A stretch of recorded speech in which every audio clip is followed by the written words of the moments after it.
क्यों डरे जिंदगी में क्या होगा? क्यों डरे जिंदगी में क्या होगा? कुछ नहीं तो तजुर्बा तो होगा। इससे बहुत सारा क्वेश्चन पूछा जाता है इसी से। और कितना तो होता है कि गोलीय दर्पण से केवल नाम के लिए दर्पण पढ़ता है, ठीक है, बस हाँ दर्पण पढ़ दिया, हाँ पढ़ लिया दर्पण बस, लेकिन नाम के लिए।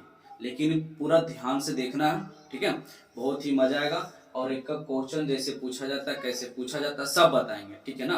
तो ध्यान देना, एक भी क्वेश्चन प्रश्न में नहीं छूटना चाहिए, चाहे एग्जाम का हो, चाहे हम अगर टेस्ट वगैरह भी करें तो भी क्या होना चाहिए, प्रश्न नहीं छूटना चाहिए, ठीक है। तो आप बारीकी से बहुत ध्यान से समझते हैं, ओके। ध्यान देना, क्या है गोलीय दर्पण, गोलीय दर्पण। अब यहाँ पे समझते हैं गोलीय दर्पण का चर्चा यहाँ पर हो रखा है। किसका चर्चा हो रहा? गोलीय दर्पण का। तो जरूर दिमाग में जिसे ऊपर लिखा हुआ है गोलीय दर्पण, तो जरूर दिमाग में बन रहा होगा कि जरूर गोल रहा होगा। अब वास्तव में गोल ही रहता है। ये देखो कैसे बना है। तो गोलीय दर्पण में क्या होता है कि इस भाग से इसे होता है, क्या गोल है कि नहीं, बताओ ना, गोल है या नहीं है ना गोल। तो इसमें हम क्या किए, ये देखें ध्यान से देखना, इसका हम भाग काट दिए इसको, है ना, क्या किए, समझो काट दिए, देखिएगा ध्यान से, क्या किए हम, काट दिए। अब देखो तो एक गोला था, अभी क्या था, गोला था। अभी गोला का एक भाग है, कटा हुआ भाग है, क्या है, कटा हुआ भाग है। तो यहाँ पर इमेजिन करना है। तो गोलीय दर्पण कितने भाग में बटा, दो भाग, कितने भागों में, दो भाग में। अब कब कहेंगे उत्तल दर्पण है और कब कहेंगे अवतल दर्पण है, आगे भी समझेंगे, ठीक है। अब यहाँ पर केवल भी समझना कि गोलीय दर्पण किसे कहते हैं। अगर सबको डायरेक्ट एग्जाम में पूछ दे कि गोलीय दर्पण किसे कहते हैं, है ना, गोलीय दर्पण किसे कहते हैं, तो पहले हम एक बार परिभाषा की ओर आते हैं, उसके बाद समझाते हैं, ठीक है। खोखले गोलाकार का वह भाग, खोखले गोलाकार का वह भाग जिसका एक भाग कलई किया हो, कलई मतलब होता है वो रंगा हुआ, क्या, कलई मतलब रंगा हुआ, कलई मतलब, कलई मतलब रंगा हुआ, एक भाग क्या हो, कलई किया हो, तथा दूसरा भाग परावर्तक सतह का क्या करता हो, कार्य करता हो, परावर्तक सतह का कार्य करता हो, उसे गोलीय दर्पण कहते हैं, उसे गोलीय दर्पण कहते हैं। अब ये अच्छी तरीका से समझ में आता होगा कि परावर्तक किसे कहते हैं, पढ़ा होगा ना, प्रकाश के परावर्तन में बताते हैं कि जैसे कि दर्पण है तो एक तरफ चेहरा दिखता है, दूसरा तरफ क्या कलई किया होता है, तो जो परावर्तन होता है ना, चेहरा जो जिधर दिखता है उधर से परावर्तन होता है, तो क्या कहा जाता है, एक तरफ कलई किया होता है, एक तरफ परावर्तन होता है। तो यही बात यहाँ पर है। तो अब हम समझाते हैं, देखने ध्यान से, अभी देखने परिभाषा रटना नहीं, देखिएगा खोखले गोला, ये क्या था, अभी गोला था, इसके अंदर कुछ भरा हुआ है नहीं ना, तो खाली, खाली को खोखला बोल सकते, तो वो कैसे नहीं, खोखले गोलाकार का वह भाग, वह खोखले गोलाकार का वह भाग जिसका एक भाग कलई किया हो, जिसका एक भाग क्या हो, कलई किया हो, और दूसरा भाग उसका क्या हो, परावर्तक सतह का कार्य करता हो। लेकिन ये निश्चित नहीं है अभी कि किधर कलई किया गया है, उभरा भाग कलई किया गया है या धसा हुआ भाग कलई किया नहीं है। लेकिन जैसा ही निश्चित अगर लगा दें कि उभरा भाग कलई किया है तो वो अवतल या उत्तल हो सकता है, ठीक है ना, हो सके अगर उभरा हुआ है तो अवतल ही दर्पण होगा, ठीक है। अगर धसा हुआ भाग कलई किया तो उत्तल दर्पण होगा। इसका मतलब एक भाग कलई किया है तो ऑटोमेटिक हम नहीं बोल सकते हैं कि भैया इसका दूसरा भाग क्या है, परावर्तक सतह के कार्य कर रहा है। क्लियर यहां तक? अब यहां से समझना है ध्यान से। तो हम परिभाषा कैसे बोलेंगे, किसी खोखले गोलाकार का वह भाग जिसका एक भाग कलई किया हो, एक भाग कलई किया हो और दूसरा भाग परावर्तक सतह का कार्य करता हो, उसे क्या कहेंगे, दर्पण कहें या गोलीय दर्पण कहेंगे, उसे क्या कहेंगे, गोलीय दर्पण कहेंगे। क्लियर यहां तक?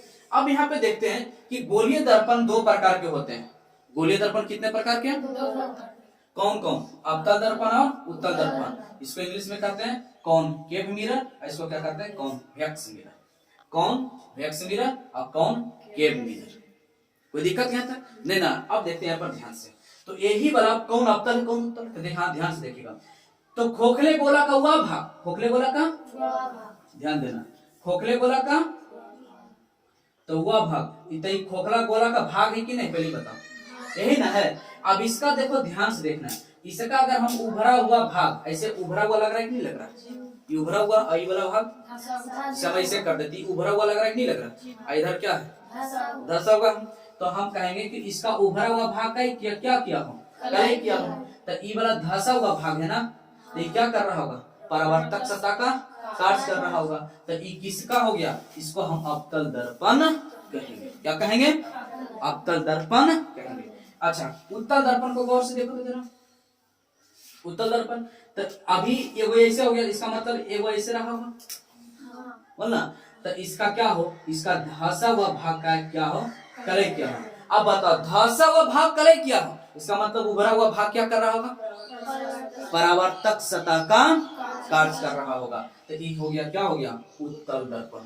क्या हो गया, उत्तल दर्पण। तो आसानी से कभी फिगर अगर हम दे दें कि इस प्रकार से उभरा हुआ भाग है ना, इसका मतलब क्या हो रहा भाई, अवतल दर्पण है ना। अकादे की धसा हुआ भाग कलई किया हो, या फिर ऐसे भी तो बोल सकते हैं कि इसका मतलब उभरा हुआ भाग परावर्तक सतह के कार्य करता, इसका मतलब उत्तल दर्पण। बोल सकता है ऐसे कि धसा हुआ भाग परावर्तक सतह के कार्य करता हो, इसका मतलब कि धसा हुआ परावर्तक सतह के कार्य करा तो उभरा हुआ कलई किया होगा, मतलब अवतल दर्पण होगा। क्लियर यहाँ तक, हाँ चलो ठीक है, इसका स्क्रीनशॉट कर सकता है। अवतल दर्पण किसे कहते हैं, तो किसी खोखले गोले का वह भाग जिसका उभरा हुआ भाग, क्या उभरा हुआ भाग, उभरा बोले तो उठा हुआ भाग है ना, उभरा बोले तो उठा हुआ भाग, कलई क्या, कलई मतलब रंगा हुआ, तो कलई किया हो तथा धसा हुआ भाग परावर्तक सतह का कार्य करता हो, उसे क्या कहते हैं, अवतल दर्पण कहते हैं। क्लियर ना। तो जैसे देखें, जैसे में फिगर देखने ला है कैसे होता है, तो इसमें ध्यान देना है, इस प्रकार से होता है, अगर हम इस प्रकार से इसे कर देते गोला बन जाएगा कि नहीं बन जाएगा, है तो गोले का ना भाग है, किसका भाग है, गोला का ही भाग है। तो इसका क्या हो, उभरा हुआ भाग कलई का, ये नहीं बोला है कि इसका उभरा हुआ भाग कलई किया हो, और धसा हुआ भाग इस साइड, धसा हुआ भाग परावर्तक सतह का कार्य करता, ये हो गया, क्या हुआ, कलई हो गया है ना, मतलब रंगा हुआ भाग है, क्या है, रंगा हुआ। इधर जो धसा हुआ भाग, इधर क्या है, परावर्तक सतह, क्या परावर्तक, परावर्तक सतह इसको बोला जाता है। कोई दिक्कत यहाँ नहीं ना, क्लियर। तो उभरा हुआ भाग कलई क्या तथा परावर्तक, धसा हुआ भाग परावर्तक सतह के कार्य करता, उसे क्या कहते हैं, अवतल दर्पण। क्लियर।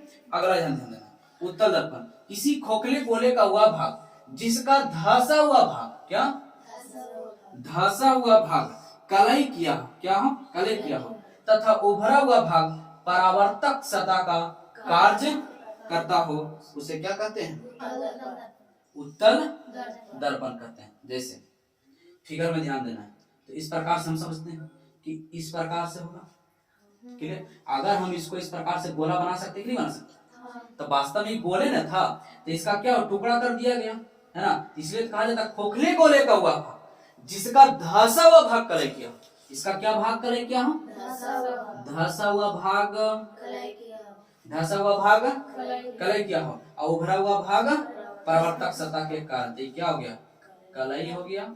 इधर क्या हो गया, उभरा हुआ भाग परावर्तक, परावर्तक सतह हो गया, ये हो गया उभरा हुआ भाग परावर्तक सतह, इधर हो गया कलई क्या हो। तो जिसका धसा हुआ भाग कलई क्या हो और उभरा हुआ भाग क्या हो,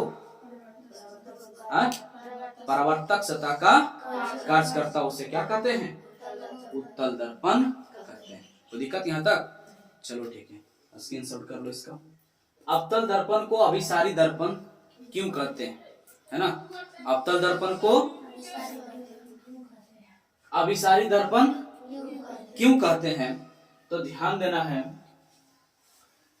अवतल दर्पण, पहले इसको हम याद करने से पहले छोटा सा बात कर दें, क्यों कहते हैं, बस छोटा सा बस ध्यान में रखना उस बात को। किरण पुंज तो पढ़ाई होगा, है ना, प्रकाश के प्रवर्तन पढ़ाएंगे, किरण पुंज, संश्रिप्त किरण पुंज, असंश्रिप्त किरण पुंज पढ़ाए थे ना। तो वहां पर अपसारी अभिसारी वाला याद होगा कि पर सभी किरणें एक बिंदु पर जाकर मिल जाती है या संतृप्त हो जाती है, इसलिए उसे क्या कहा जाता है, अभिसारी कहा जाता, बोला जाता ना। और कोई बिंदु, कोई प्रकाश आगे की ओर निकलकर फैल जाती है, उसे क्या कहते हैं? अपसारी कहते हैं। ठीक, बस इसी वजह, बस यही एक वजह है, इसलिए इसको कहा जाता है। जैसे कि देखो, पहले पढ़ो, अवतल दर्पण के प्रधान अक्ष के समानांतर आती प्रकाश की किरणें, प्रधान अक्ष तो इससे पढ़ने से पता होगा, है ना। प्रधान अक्ष से आती प्रकाश की किरणें परावर्तन के बाद एक बिंदु पर जाकर मिल, या कभी कभी कोई कहता है मिल जाती है, कोई कहता है संश्रित हो जाती है। इससे घबराने, दोनों में से कोई एक ही बोलना है, ठीक है। या तो इसको बोल दो मिल जाती है, या फिर बोल देना संश्रित हो जाती है। इसलिए अवतल दर्पण को अभिसारी दर्पण कहते हैं। क्लियर? प्रकाश केवल क्या होता है, एक बिंदु पर जाकर क्या होता है, मिल जाता है।